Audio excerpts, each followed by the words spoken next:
I first met the lender when he was a child at 14. I used to help him because he didn't have much.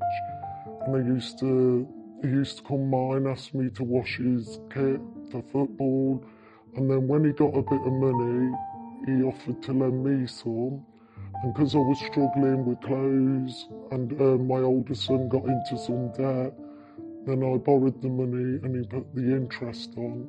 So basically he borrowed 150 on top. So every fortnight, if he didn't have that 100 the next fortnight, he'd have to pay 50 to reload till the next fortnight.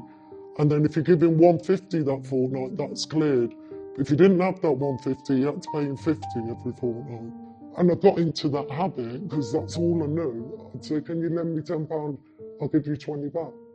Do you know, because that's how he had got me. It rubs off obviously on your children because they know something's up. They see me crying every day.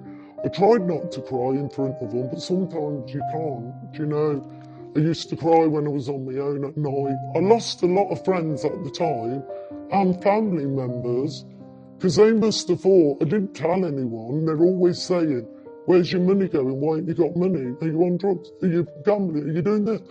But I wasn't, but I was too embarrassed to tell people what I was doing. I weren't the only one, but I think I was the longest one. I was more vulnerable, I reckon. He could take more money out of me because I don't like confrontation or nothing like that. And I think I got the worst out of all of them. Like, I know somebody that lent off him, who's a man. He said, I ain't got your money. And he was like, okay, never put interest.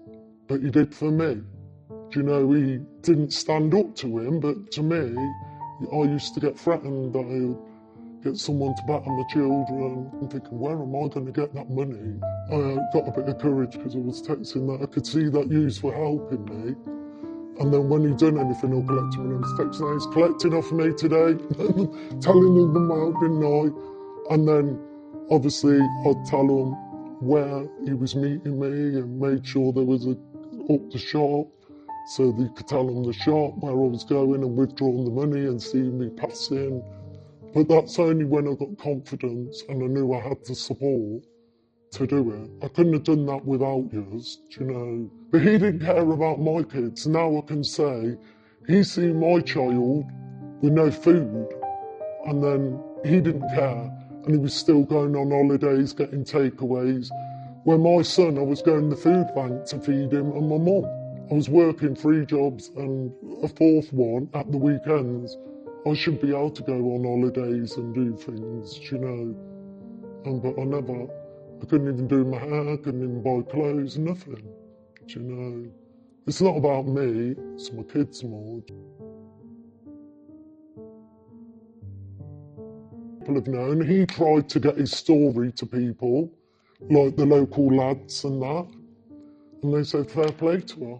Once I told them what had happened to me, they're all on my side. One of the things I borrowed money for was for school uniform because I was struggling and I borrowed money off the man to get uniform.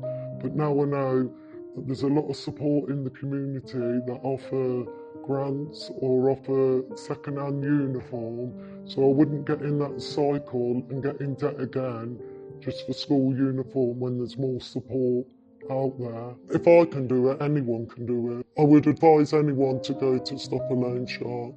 They've supported me from day one and they're still supporting me now when it's all over with.